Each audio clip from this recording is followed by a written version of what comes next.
as a power struggle clearly ensues inside the Trump administration. And where the president stands is the crucial question. We have seen the rise of Anthony Scaramucci, an unabashed Trump loyalist who's taking on the mainstream media and taking on the Republican National Committee quislings who infect the Trump White House. For reasons that are hard to understand, the nationalist Steve Bannon, formerly associated with Breitbart.com, has aligned himself with the so-called pragmatists. Yes, as we revealed exclusively at InfoWars only hours ago, it was Reince Priebus who is responsible for the appointment of Rod Rosenstein, the man who, acting on his own, appointed special counsel Robert Mueller, whose job is to be an executioner of Donald J. Trump. Incredibly, we can report here exclusively at InfoWars that Rosenstein was appointed at the behest of Congressman Elijah Cummings, the African-American left-wing Democrat from Baltimore.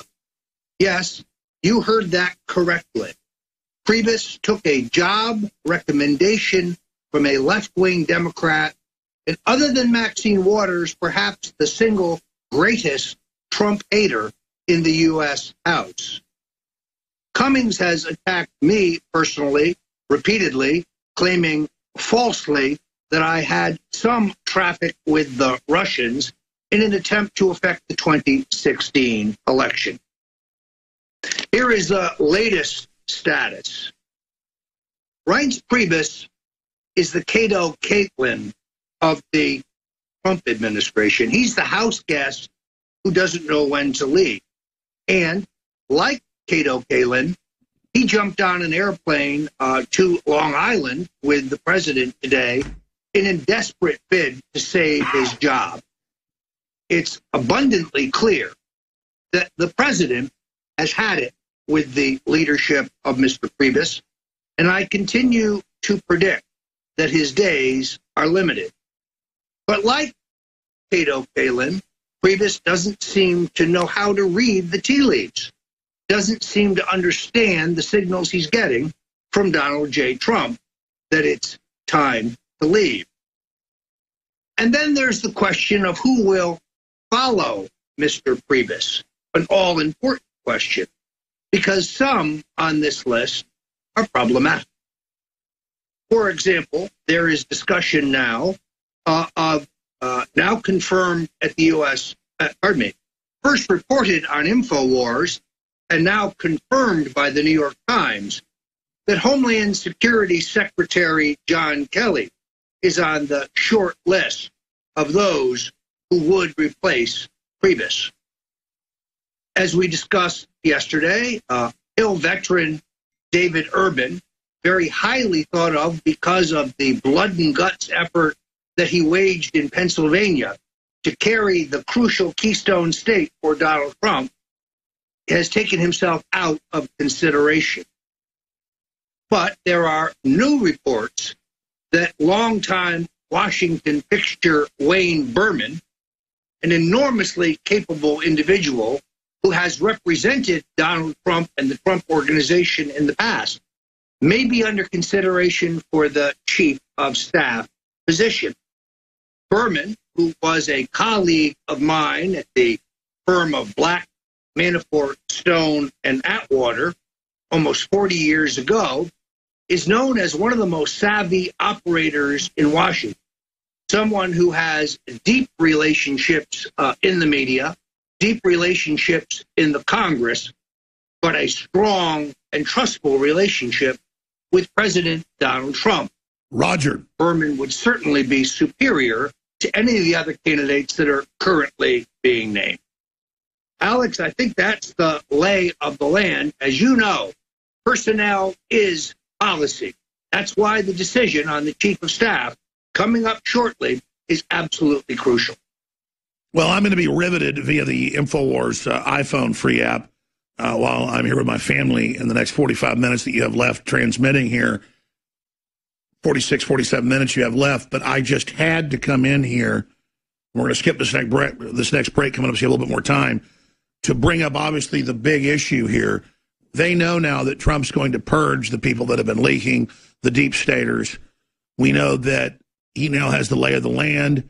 We understand that now even Fox News has intensified their attacks on Trump, their backhanded attacks. They're desperate, and they've now signaled, going back 3 weeks ago internally, but now publicly, that they are preparing to go after Trump physically. And the Secret Service has visited the Pastor Brown, who met with the president, and also senior members of Congress who discussed the plan to overthrow the president violently. He has now confirmed that indeed his congressional source said the plan is to violently overthrow the president. Well, the Secret Service came to him and demanded his source in Congress. He said, you have to subpoena me. But why would you do that if you're the Secret Service? You have globalists on television all over the place saying overthrow the president violently. You have the former CIA director with the former head of national intelligence.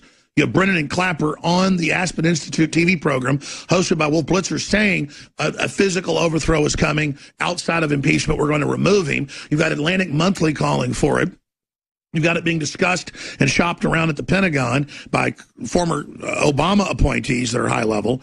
You've got all this unfolding.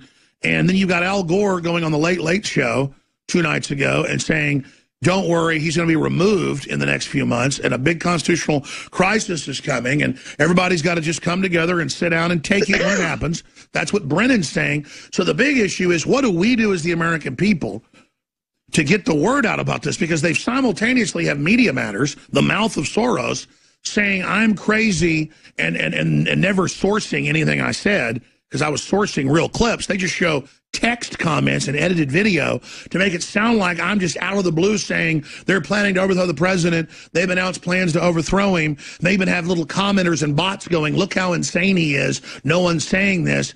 So that's how crazy they are. They're all over the place saying, kill him, overthrow him. A top writer, top authors put out a book about how they should kill the president. This is all out there. It's a crescendo of drum beating, and then they're moving forward. But when we try to cause a debate about it, as they sell it, normalize it, they say we're insane, it doesn't exist. So what do you make of all this, Roger Stone? I'm going to punch out and let you take over, because the system is really panicking now as they realize they can't compromise Trump, and he's already decimated much of their globalist operations. Back to Roger Stone for Infowars.com. I'm Alex Jones. Thank you so much, Alex. I think you've hit it right on the head. Here is why you see this hysteria by those who are talking about the removal of the president. I can report exclusively to InfoWars that the president now understands completely the implications of the FISA renderings at the very end of the Obama administration. This has been presented to the president as a formal option. He understands that Clapper, Brennan, Jarrett, Rice, and presumably the president of the United States himself had knowledge in advance of the willful, unconstitutional, illegal mass surveillance of tens of thousands of Americans, including yours truly, for strictly political purposes. This is jail time for the front line of the Obama administration. And they know that they are in jeopardy. That is what explains this hysteria. I got a report from a White House staffer only minutes ago that this option has been placed in front of the president, and he is mulling it on his way to Long Island for his appearance today. And I think that explains the absolute hysteria that you're hearing from the alt-left and from those who seek to undo the Trump administration. Additionally, there is, at this point, appears to be at least a tentative decision to keep Attorney General Jeff Sessions in place. This is based, of course, on the idea that perhaps Sessions has got the message. Now, as we know from history, efforts to root out the leakers by the last 4 presidents have been notably unsuccessful. The announcement by the Attorney General that he would now pursue a probe into the leakers is largely, sadly, a waste of time. In fact, we know that a far more effective approach against the left would be the indictment of the Obama front line, his national security team, for the aforementioned surveillance, at the same time going after Bill and Hillary Clinton and their associates for the thievery at the Clinton Foundation. That is the double whammy that the left feared. That is the double whammy that could leave 2 presidents incarcerated. That's why the hysteria. It's very interesting to watch the criminal enterprise that is Media Matters for America. Researchers that I'm working with can detail the illegal activities and the trafficking of cash in violation of both IRS regulation and federal election law.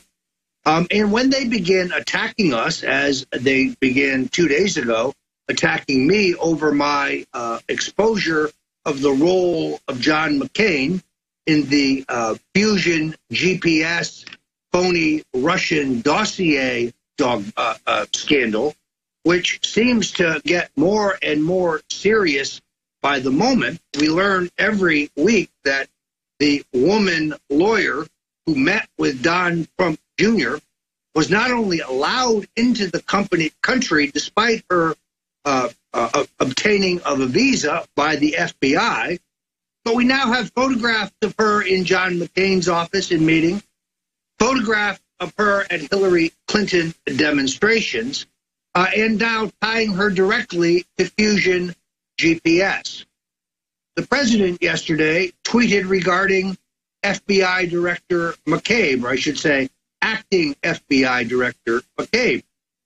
Not only did McCabe's wife receive $700,000 for a state Senate race, courtesy of Bill and Hillary Clinton, essentially money laundered through Virginia Governor Terry McAuliffe, but more importantly, McCabe authorized the use of $50,000 of our tax dollars for an effort to obtain the phony dossier that was invented by Operative Chris Steele in an effort to smear the president, accusing him of sexual improprieties in Moscow many years ago, a charge that has been completely and totally debunked, a charge that is fake, but was designed to destroy the president.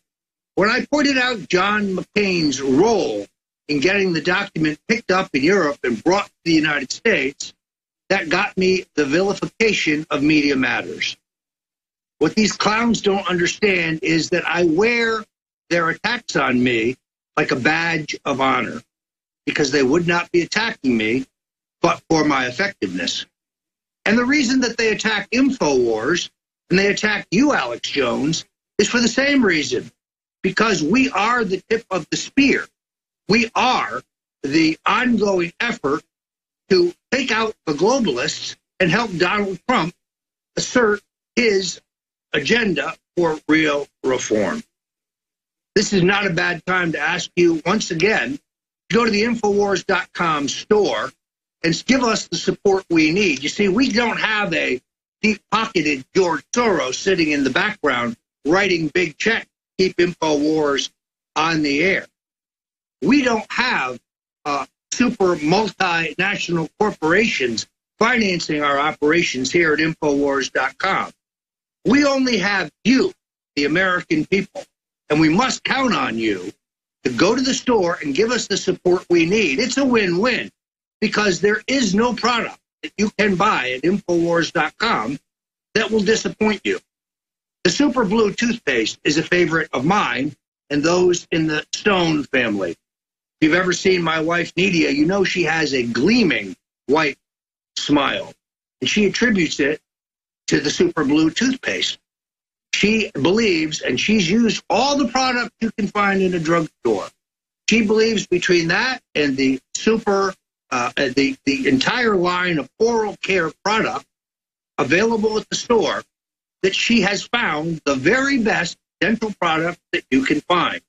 And when you buy, you're not only getting the very best, with literally thousands of testimonials from satisfied customers, but you're also helping finance the fight for freedom, financing the fight for a free press, financing the fight for the First Amendment. So, Fred, please take a moment, go to the store here at Infowars.com and support us with any one of the selection of the fine products here. And if you're not interested in our herbs or our other all-natural formulas or our toothpaste, well, then you can help by grabbing a T-shirt. For example, the Trump-Pence 2020 T-shirts or the Hillary for Prison 2017 T-shirts. That's where you will find that you will wear these and meet other like-minded patriots who share our views. One of my all-time favorites, the CNN is fake news T-shirt. I'm going to be wearing this one at Politicon this weekend in Pasadena, California. So you can get one of these, and you're not only supporting the revolution, you're not only supporting the fight for reform, but you're helping us here at Infowars.com. Now you're looking at the famous, iconic Bill Clinton rape T-shirt. This is the shirt that Alex Jones put in the history book. I designed it, and then Alex Jones sponsored a contest here at Infowars that allowed us to break through the mainstream media blackout of the story of Bill Clinton and his serial sexual assaults against multiple women. You see, the mainstream media wanted to call this infidelities or indiscretion, but the American people know better. So please, folks, go to the store, grab the product of your choice, knowing that you're going to help not only the fight for freedom, but also help us not only get yourself a great product, but help us stay alive, because we are under attack every day, not just from the clowns at Media Matters for America, but from the tech left, from Amazon, Google, Facebook, Twitter. Believe me, they would seek to limit our ability to reach you. And they do it every day through the manipulation of algorithms and 100 other computer tricks. They're designed to stop Trump revolution. They know that it is only through a robust and vibrant alternative media that our revolution can succeed. And that's why they seek to block us with 1,000 different computer tricks. How can you circumvent this? There are two important ways. If you have a Twitter feed, if you have a Facebook feed, if you're at Snapchat or Instagram, you are an army of one. When you see a compelling story you like on InfoWars or Breitbart or the Daily Caller or Town Hall or any other number of liberty-oriented sites, take that link and retweet it, repost it, send it to your friends, send it to your family, and ask them to do the same. This is how one individual can step up in the fight for liberty and help us defeat those who simply now fall back on censorship as their strategy. This is not an inexpensive fight, folks. We are hoping to have extraordinary expansion here at Infowars.com. I myself have agreed to go to 5 days a week with Alex Jones, an hour at least, telling you the latest developments from the Trump White House and what's going on in Washington. You're not going to hear this at Fox. You're not going to get it at any place else other than InfoWars. And that's why we need your support. Building new studios, bringing on new technology, hiring new people. This all costs money, but it's worth it because the expansion of Infowars.com is the way we win the revolution, the way we save America. We need your support. I can't say it more strongly or more emphatically. Please, folks, go to the store. Find the products you like. We've got some sales on right now that are truly extraordinary. Help us help you. Help us help America. Help us stand tall in the fight against the globalists. I'm Roger Stone, and I'm proud to be with you here at InfoWars. I'm excited about going to 5 days a week. I'm going to be bringing you the very best breaking news out of Washington and the Trump administration. I think people know we have sources that are better than any other alternative outlet. I'm Roger Stone, and we'll be right back. I am also going to report to you on the very latest on the Bundy trial going on in Nevada, where we last week were among the first call for a pardon for the Bundy ranchers and their supporters. The latest actions by the federal judge there will curl your ears. It's a complete denial of due process and an attempt to crush the spirit of those brave Americans who stood up against the Bureau of Land Management. Welcome back. I'm Roger Stone here at the Infowars.com and the Alex Jones Show. Delighted to be with you. As I indicated in the last segment, incredible developments in the trial of the Bundy ranchers and their supporters in Nevada. Judge Gloria Navarro, an appointee of Senator Harry Reid, has now barred the jury from hearing the audio tape of the transmissions between the Bureau of Land Management and their sharpshooters, where they were specifically told, shoot to kill and ask questions later. This precipitated snipers focusing on the Bundy children and the release of police dogs against members of the Bundy family.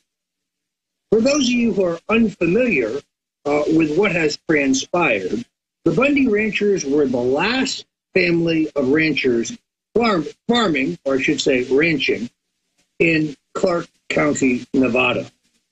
And when they fell behind in their payments to the Bureau of Land Management, the government launched a Waco-like assault on the Bundy compound. And when other ranchers from across the West gathered in support of the Bundy, they were arrested, where they have now been denied either their First or Second Amendment rights. What's outrageous is the attempt by the government, and specifically by Judge Navarro, to deny the Bundys any legal defense. They're not allowed to argue their First Amendment rights. They're not allowed to argue their Second Amendment rights. They're not allowed to argue their right to free assembly. What is happening here is a disgrace. Let's cut to my speech in Nevada last week, where I called on the president to review this case and to pardon the Bundy in the name of justice and mercy. Let's see the video. I have known Donald Trump, the President of the United States, for 40 years. He is a just man. He is a decent man. He is an honest man. He is a compassionate man. He is a believer in the U.S. Constitution. He answers only to the American people, not to the two-party duopoly that has run this country into the ground.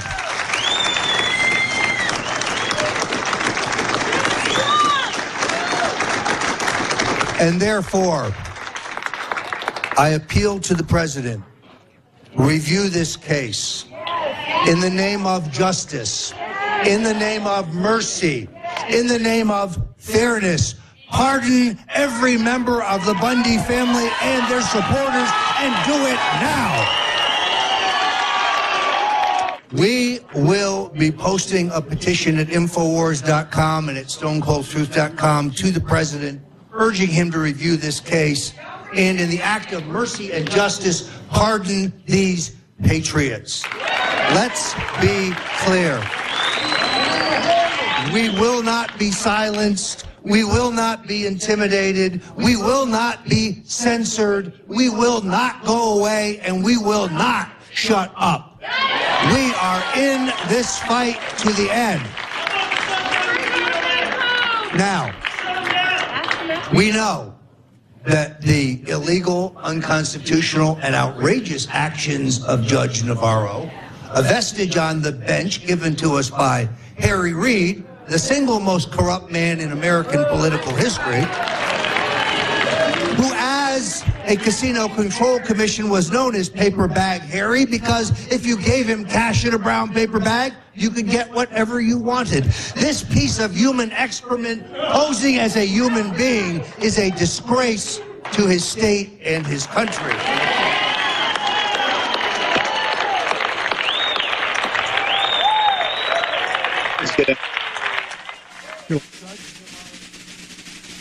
There you have it. It was my high privilege and honor to meet with members of the Bundy family, the wives, the daughters, the sisters, who are not incarcerated. These are brave Americans, folks. The federal government is attempting to destroy them and their families. So please do several things. One, pray for the Bundys and their supporters. Secondarily, the White House phone number is 202-456-1414. That's 202-456-1414. You call the White House switchboard. There is a specific place where you are allowed to leave a message for the president.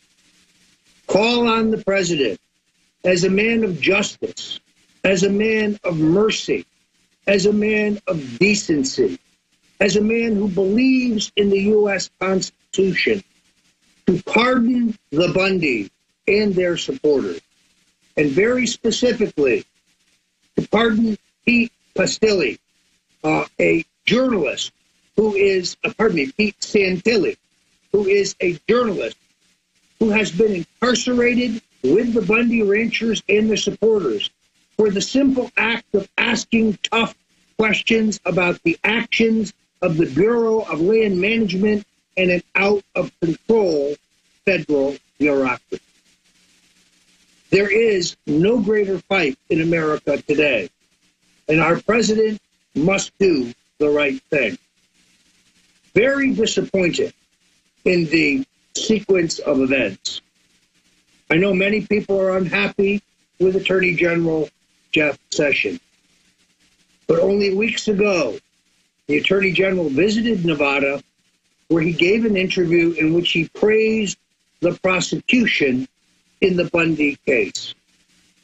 For any member of the bar, for any officer of the court, you would know that this is inappropriate. For the highest law enforcement official in the United States to give an opinion like that while the trial is ongoing can taint the outcome of the trial and can destroy any chance that the Bundys have of a fair trial under our constitutional system. Please, folks, pick up the phone. Call the White House. Let the president know where you stand. Appeal to him on the basis of justice and mercy. Many thanks.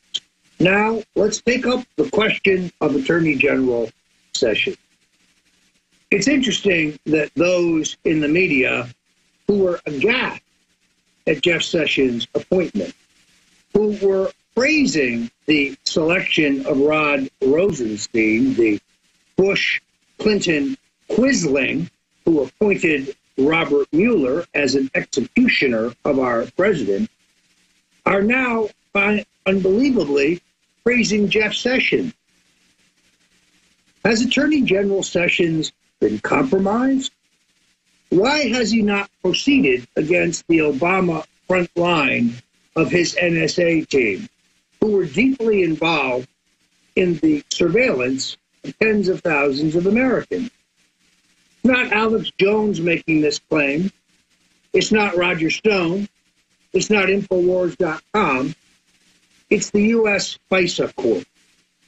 There is no doubt whatsoever about the legal culpability of Susan Rice and CIA Director John Brennan and Admiral Rogers and Valerie Jarrett, and yes, Barack Obama himself, in this wholesale wiretapping, as it were, of Republicans for solely political purposes.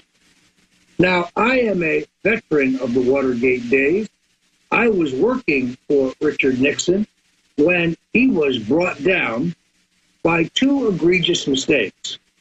One was an attempt to find the leakers. Does this sound familiar? You see, Jeff Sessions launching new probes to find the leakers, as egregious as those leaks may be, is a waste of time.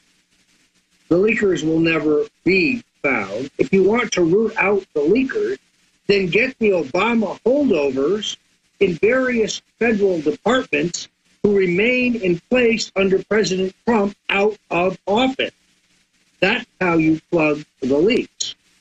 But what ultimately happens is, in our frustration to find the leakers, we resort to the same kind of surveillance and wiretapping that we're trying to uncover and prosecute. In short, we become as bad as they are. That is not the proper response. So, what will happen now? I am told from my White House sources only moments ago that the president believes he has sent enough signals to Jeff Sessions about what he wants done. He's waiting for action. He's waiting to see whether Sessions will initiate prosecutions against the entire Obama frontline NSA crowd, as well as Bill and Hillary Clinton. And yes, he wants Jeff Sessions to look into the Fusion GPS setup of Donald Trump Jr. Why did they target Donald Trump Jr.?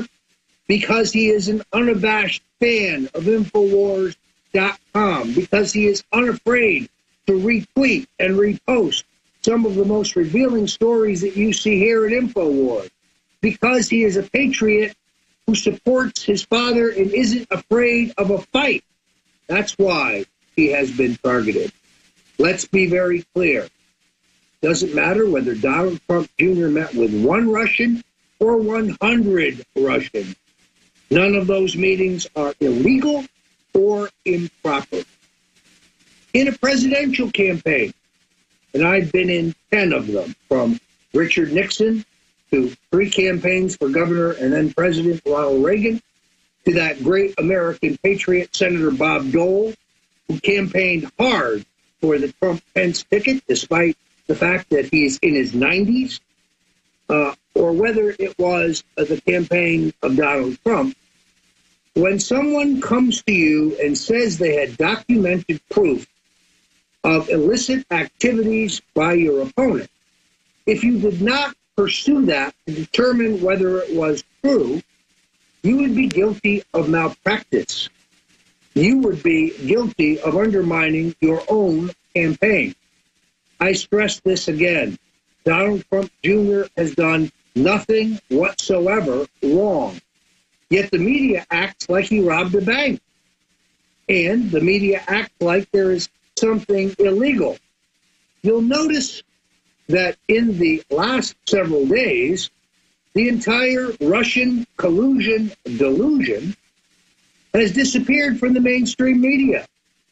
Now, suddenly, all they want to talk about is Andrew Dice Scaramucci, as I call him, and the fact that he is an outspoken New Yorker who calls it the way he sees it, and that Scaramucci is sick of the leaking by those around the president. Now, I can tell you, folks, in American politics, the highest privilege and honor you can have is working for the President of the United States. A White House job is the epitome of success for those who consider themselves professional political operatives. And what happens? Those that the president bestows this high honor on, this privilege to work in the White House, turn around and leak. And why do they leak?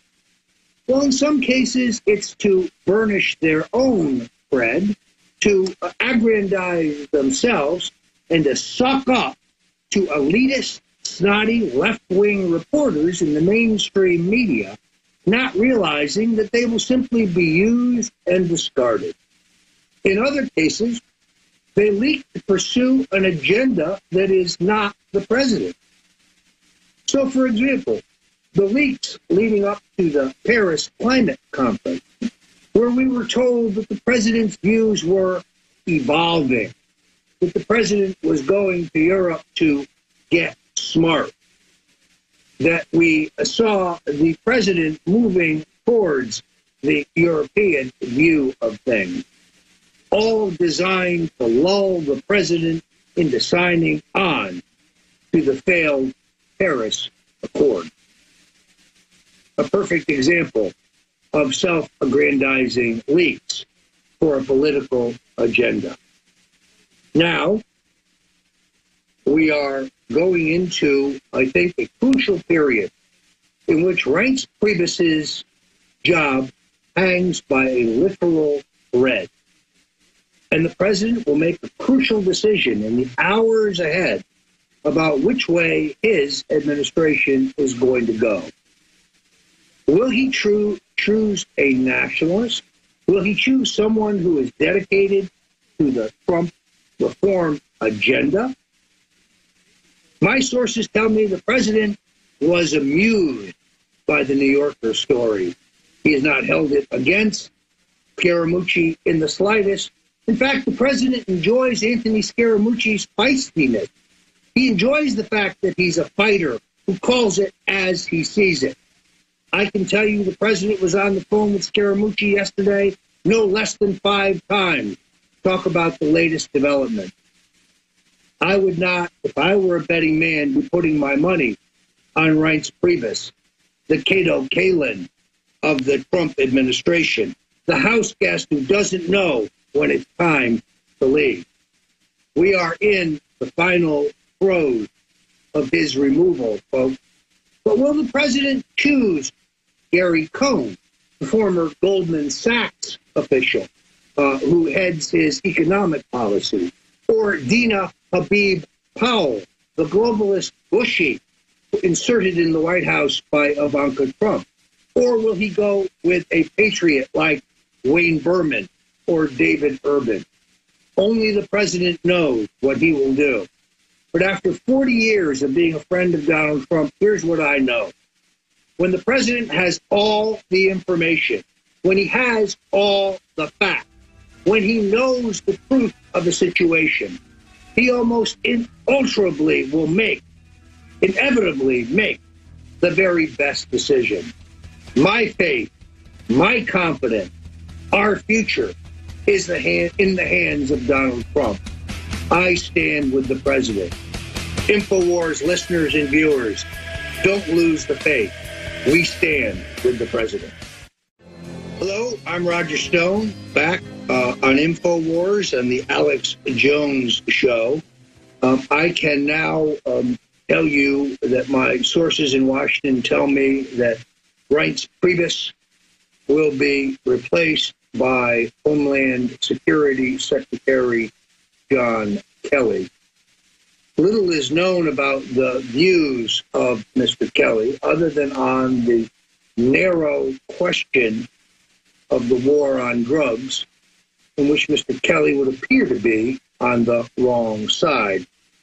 But you are hearing on Infowars.com, long before any other major mainstream media outlet, that Kelly will be the next White House Chief of Staff. Remember, you heard it here at InfoWars first. I also want you to know that the campaign of Omar Navarro challenging Maxine Waters in a district outside of Los Angeles, a race that was first identified by Owen Schroyer here at InfoWars as one of the most important in the country, is hosting a fundraiser on Monday night, July 31st, where I will be appearing with Mr. Navarro, who I believe is one of the most dynamic and exciting young candidates for Congress that I have ever met. Omar Navarro reminds me of a young, hungry Richard Nixon, and he is going to take down Maxine Waters in a very difficult fight, an uphill fight in a Democratic district. But you see, folks, the issue is not left-right. The issue is not liberal versus conservative or Republican versus Democrat, because Maxine Waters is one of the most corrupt members of the U.S. Congress. Maxine Waters used her influence to push the federal government to bail out a bank, but never revealed that she and her husband are shareholders in that bank or that her husband was on the board of the bank.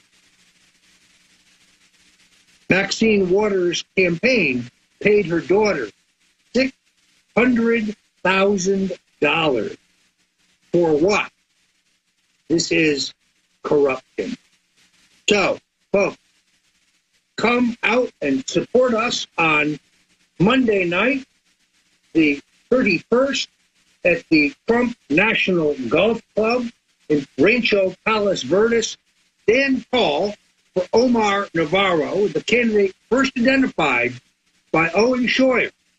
And yes, I'm ready to announce that I will be a strategic consultant to his campaign, paid the princely sum of $1 to help this fine, liberty-oriented young American beat one of the worst, most liberal, most corrupt Trump haters in the United States Congress.